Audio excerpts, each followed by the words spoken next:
अच्छे लोगों के साथ हमेशा बुरा क्यों होता है? वही जो लोग बुरा कर्म करते हैं और अज्ञान की राह पर होते हैं वो खुशहाल रहते हैं। श्री कृष्ण ने इसका जवाब गीता में दिया है। भगवत गीता में वर्णित कथा के अनुसार जब भी अर्जुन के मन में कोई भी दुविधा होती तो वे श्री कृष्ण के पास पहुंच जाते थे।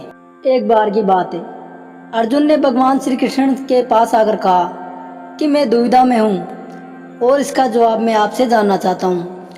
श्री कृष्ण ने पूछा कि क्या सवाल है?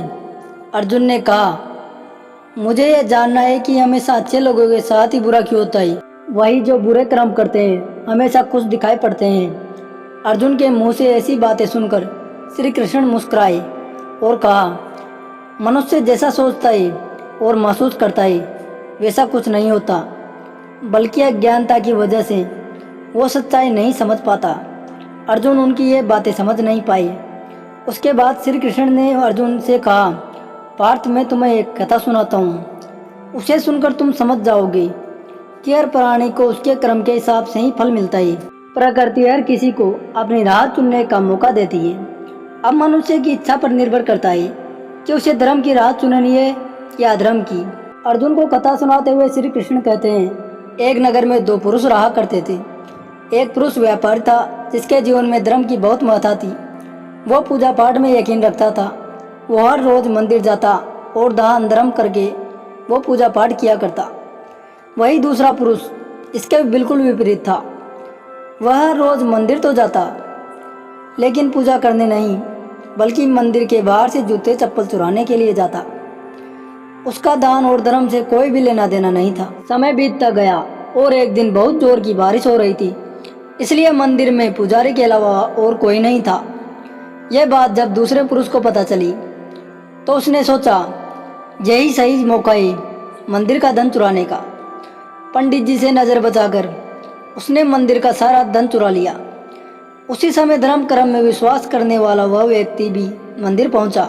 दुर्भाग्य से मंदिर के पुजारी ने उसे ही चोर समझ लिया और चिल्लाने लगा।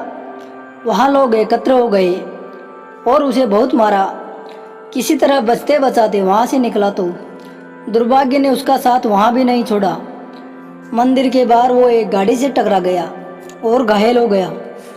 फिर वो व्यापारी लंगड़ाते हुए घर जाने लगा तो रास्ते में उसकी मुलाकात उस पुरुष से हुई जिसने मंदिर से धन चुराया था।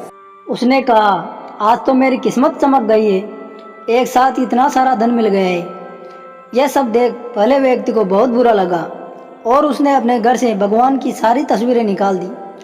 कुछ वर्षों बाद दोनों ही पुरुषों की मृत्यु हो गई। मरने के बाद जब दोनों यमराज की सभा में पहुंचे और भले व्यक्ति ने दूसरे पुरुष को देखा तो उसे बहुत गुस्सा आया।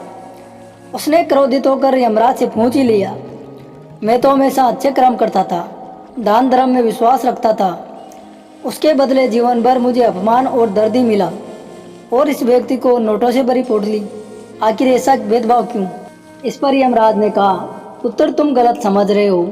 तुम्हें याद है जिस दिन तुम्हारी गाड़ी से टक्कर हुई थी वो दिन तुम्हारे जीवन का आखिरी दिन था, परंतु तुम्हारे अच्छे कर्मों की वजह से तुम्हारी मौत एक छोटी सी चोट में बदल गई। और तुम इस दुष्ट व्यक्ति के बारे में जानना चाहते हो। दरअसल इसके भाग्य में राजयोग था, मगर इसके कुकर्मों और अधर्म की वजह से वो सिर्फ एक छोटी सी धन की पोटली में बदल गया। कथा सुनाने के बाद श्री कृष्ण अर्जुन से कहते हैं, पार्थ क्या अब तुम्हें तुम्हारे सवाल का जवाब मिल गया है? ऐसा सोचना कि भगवान तुम्हारे कर्मों को नज़रअंदाज कर रहे हैं बिल्कुल भी सत्य नहीं है। भगवान हमें कब क्या किस रूप में दे रहे हैं मनुष्य को समझ नहीं आता है, मगर आप अच्छे कर्म करते रहो, भगवान की कृपा हमेशा बनी रहती है।